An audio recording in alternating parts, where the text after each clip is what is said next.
BD news অ্যালার্টের আরও একটি সংবাদ সংযোগে আপনাদেরকে স্বাগতম। শাপলার প্রতীক না দিলে ধানের সোনালী আঁশ বাদ দিতে হবে, নাসিরউদ্দিন পাটোয়ারি।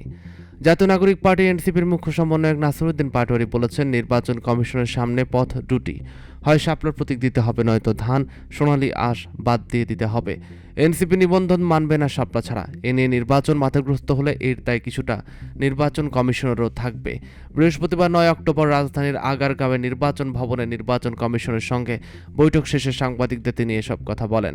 নাসিরউদ্দিন পাটোয়ারি বলেন, শাপলার প্রতীক পেতে আইনি ও রাজনৈতিক কোনো বাধা দেখছি না। এরপরও যদি শাপলার প্রতীক না দেওয়া হয় তাহলে লড়াই চালিয়ে যাব। শাপলা ছাড়া এনসিপি নিবন্ধন নেবে না, শাপলা ছাড়া এনসিপি নিবন্ধন মানবে না। শাপলার প্রতীক না দেওয়ার ক্ষেত্রে অদৃশ্য শক্তির হাত রয়েছে উল্লেখ করে তিনি বলেন, কেন তারা শাপলা দেবে না সে বিষয়ে নির্বাচন কমিশন কোনো আইনি বা রাজনৈতিক ব্যাখ্যা দিতে পারেনি। এনসিপি নেতা নাসিরউদ্দিন বলেন, শাপলা পাওয়ার জন্য গণতান্ত্রিক লড়াই চালিয়ে যাব, অধিকারের প্রশ্নে আপোষ হবে না। জল অনেক দূর গড়ানোর আশঙ্কা করছি, শাপলা ছাড়া নিবন্ধনে যাব না। নিবন্ধন ছাড়া কিভাবে একটি দল নির্বাচনে যাবে? নির্বাচন কমিশনের সমালোচনা করে নাসিরউদ্দিন পাটোয়ারি বলেন, নির্বাচন অনেক সিদ্ধান্ত ওনাদের মুখ দিয়ে বের না হলেও আমরা বিভিন্ন পত্রপত্রিকার প্রথম পেজের মাধ্যমে সেগুলো জানি। আমরা সেই বিষয়গুলোকে নিয়ে তাদেরকে প্রশ্ন করেছি। আমরা দেশ পত্রিকার একটি রিপোর্ট এসেছে যে নির্বাচন কমিশনের নথি তাদের হাতে রয়েছে। একটি স্বাধীন সাংবিধানিক প্রতিষ্ঠানের নথি, গুরুত্বপূর্ণ রাষ্ট্রীয় নথি একটি পত্রিকার হাতে যেতে পারে না।